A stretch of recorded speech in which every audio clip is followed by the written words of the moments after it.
Video. आज भन्दा चाहिँ म ड्युटीको लागि रेडी भइसकेको छु हैन। अनि मर्निङ भ्लग गरिनँ। अनि फिलहालमा अहिले पनि 9 नै बज्दैछ हैन। अनि आज चाहिँ कुनै भ्लग हैन, म चाहिँ के काम गर्छु अनि कति मान्छेले नराम्रो सोच्छ। आज म त हस्बेन्डसँग भएर पनि छुट्टीको केटी हो हैन। मेरो बारेमा म भन्नेछु आज चाहिँ। अनि म अहिले होटलमा काम गर्दैछु हैन।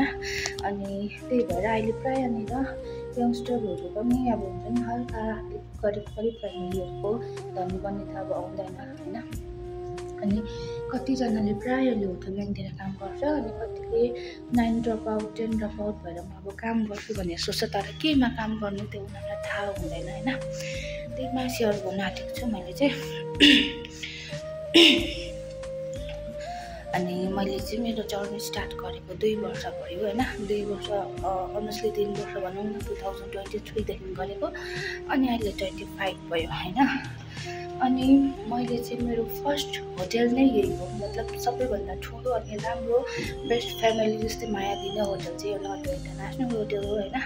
त्यहाँदेखि यहाँदेखि मैले कतिवटा कामहरू सिकेँ अनि हुनु चाहिँ हो। अहिले चाहिँ म गर्दैछु अलराउन्डरमा, सबै नै काम गर्नुपर्छ हैन। स्यालेरी पनि राम्रो दिनुभएको छ, एकोमोडेसन फ्री, खानु फ्री अनि सबै फ्यामिली जस्तै स्टाफ हुनुहुन्छ हैन। अन्त मलाई चाहिँ मन थियो सेफमा, किनभने मैले रम्फूतिर भयो हैन, मैले अरू जग्गातिर काम गर्दाखेरि चाहिँ मैले सेफमै गरेको हो अनि कोही जग्गा हेल्परमा गरेको हो हैन। तर यो जग्गामा चाहिँ हामीभन्दा राम्रो, मभन्दा राम्रो 2 जना सेफ हुनुहुन्छ। त्यही भएर चाहिँ म अलराउन्डर किन गर्दैछु भन्दाखेरि म काम पनि सिक्दैछु। मलाई अझै पर्फेक्ट गर्नु खोज्दैछु पछिको दिन गएर राम्रो स्यालेरी तोकेर राम्रो होटलमा, राम्रो होटल त के भनौँ, राम्रो कामहरू सिक्न सकौँ भनेर चाहिँ म हेल्पिङ पनि गर्दैछु। म बाहिर सर्भिसिङ पनि गर्दैछु। अनि कोही बेला अब यहाँ चाहिँ के हुन्छ भने फ्यामिली जस्तो सबै छ हैन। कोही बेला डिसवासिङ पनि गर्नुपर्छ अनि त्यहाँदेखि हाउसकिपिङ पनि गर्नुपर्छ हैन। अनि किचनमा हेल्पहरू पनि गर्नुपर्छ। म चाहिँ अलराउन्डर काम गर्दैछु। अनि त्यही भएर अनि कति मान्छेले भन्छ नि केटीहरू बाहिर काम गर्ने बानी भएपछि घरमा टिक्दैन भन्ने गर्ने हुन्छ हैन। तर त्यो छोरी मान्छेले किन टेक्दैन? त्यो छोरी मान्छेले एनी टाइम त्यो छोरी मान्छेलाई पैसै मात्रै चाहिएको हुँदैन नि त हैन।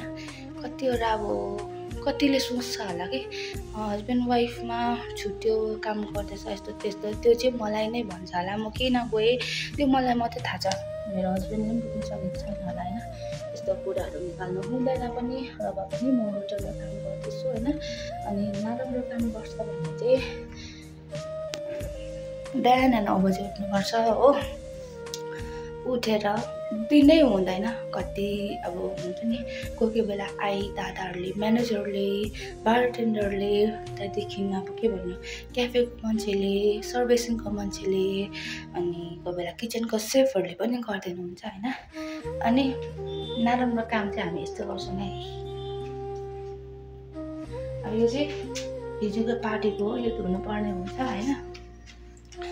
अनि कतिले यो त भाँडा पो धुँदो रहेछ भनेर नसोच्नु होला। हरेक कुरामा पैसा छ। म चाहिँ अलराउन्डर भन्ने गर्छु, अलराउन्डर। अनि आफूले मागेर खाएको छैन, भिख मागेर खाएको छैन हैन। कमाउनुमा के को लाज छैन। अनि मान्छे भएपछि सबै काम गर्नैपर्छ। अझै स्यालेरी नराम्रो काम, नराम्रो कुरा नगरिकन पैसा आउँदैछ भने कुनै मौका छोड्नु हुँदैन। अनि राम्रो यङ्स्टरको लागि अप्सन चाहिँ काम गर्नु मलाई चाहिँ बेस्ट चाहिँ होटल लाग्छ। किनभने एकोमोडेसन फ्री, सर्भिसमा पस्यो भने स्यालेरी बेसी। अनि स्यालेरी बेसी त के भन्नु, टिप्सले बेसी हुन्छ नि त। अनि अब के गर्नुपर्छ भने त्यो आइलेतिर खाजाहरू खाएर सफा गर्नुपर्छ म। अनि यो सबै पोछा लगाउनुपर्ने छ हो, तलसम्म पोछा लगाउनुपर्ने छ। अनि यो डाइनिङ एरिया सबै क्लिन गर्नुपर्ने छ हैन। किचन चाहिँ गर्दैन म, किनभने सेफहरूले गर्नुहुन्छ। अनि यहाँ चाहिँ सबै टिम वर्क हुनुपर्छ हैन।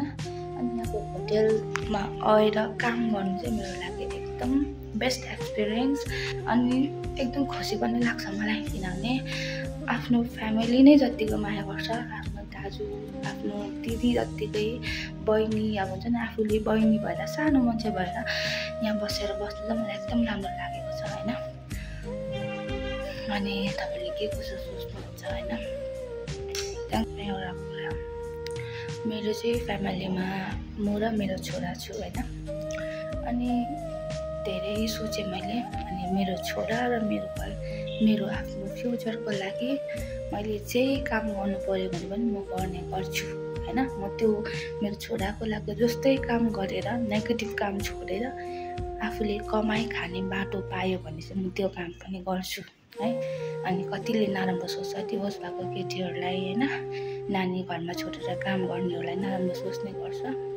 तर त्यो जग्गामा छोरी या छोरा होस् त्यो जग्गामा आफूले आफूलाई राखेर हेर्नुहोस् है कस्तो के हुन्छ भनेर होइन। कति टाढो आएर होइन घरमा कहिले नगरेको कामहरू गर्नुपर्ने हुन्छ। तर पनि छोरीहरूलाई त्यत्तिकै भनिदिन्छ कि पैसाले गर्दाखेरि यस्तो गर्छ। तर पैसै चाहिने थियो भने नराम्रो काम गर्थ्यो होला होइन। अनि आज म त्यो सफाइहरू किन दिँदैछु भन्दा म दिनदिनै भ्लग लिएर आउनेछु होइन। अनि मैले पहिला नानी हस्बेन्डको भिडियोहरू हालेको थिएँ, उनीहरूले सोच्ने गर्छ किन कसो भनेर होइन। एक दिन सबैले हेर्ने बानी पर्ला नि त भिडियोहरू, त्यही भएर फर्स्टमै क्लियर गरिदिएको हो। अनि मेरो लाइफमा चाहिँ मेरो फर्स्ट प्रायोरिटी मेरो फर्स्ट एभ्रिथिङ चाहिँ मेरो छोरा अनि उसकै लागि बाँच्दैछु, उसकै लागि कमाउँदैछु। थ्याङ्क्स फर वाचिङ अनि bye bye, love you, take care.